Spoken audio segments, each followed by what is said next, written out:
अस्सलाम वालेकुम, मैं हूं लियाकत राज पर।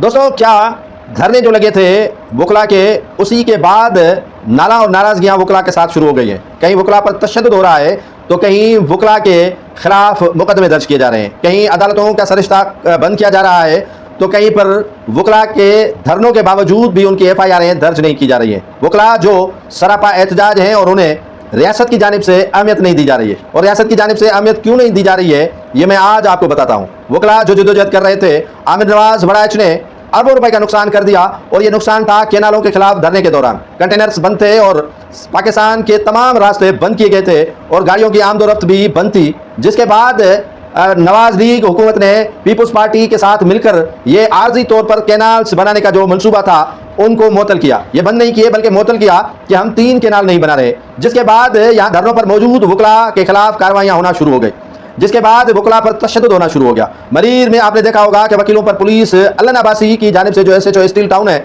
उन्होंने ज्यादती की, तशद्दुद किया और लहू लहान किया गया एक वकील को। जिसके बाद गुज़िश्ता रात जो है वो एक और वकील को डिफेंस के इलाके में जो तालिब इल्म था उसे तशद्दुद का निशाना बनाया गया। और सिंध के अंदर न सिर्फ वकला बल्कि इकबाल खास के लिए जो साकरों के चेयरमैन है, उनके साथ जो ज्यादती हुई वो भी आपके सामने है। और धरने में मौजूद लोगों पर किसी पर मुनशियात रखने का इल्ज़ाम लगाकर उसे गिरफ्तार किया गया है और चालान किया गया है, तो किसी पर और कई मुकदमात बनाकर उन्हें जेल के सलाखों के पीछे डाला गया है। तो कैनालों के खिलाफ जो धरने लगे थे, जो एहतजाज हुए थे, उसी एहतजाज का रिजल्ट आना शुरू हो गया, उसी एहतजाज का रद्द-ए-अमल आना शुरू हो गया कि रियासत मुतहरिक हो गई है। वकला, सियासी समाजी शख्सियात पर मुकदमेबाजी शुरू की गई है और उन पर न सिर्फ मामूली मुकदमे बनाए गए हैं बल्कि उन पर जो है वो मनशियात रखने का संगीन जराइम का मुकदमा भी दर्ज किया गया है। जिसके बायस ये मालूम हो रहा है कि रियासत की जो ज़हनियत है वो ये है कि वकला को 2 से 3 हिस्सों में तकसीम किया जाए और वकला को बांटा जाए। और न सिर्फ वकला को बांटा जाए बल्कि जो यहाँ पर सियासी समाजी तंजीमें वकला की हिमायत पर उतरी हुई थी और वकला की हिमायत कर रही थी, उन पर भी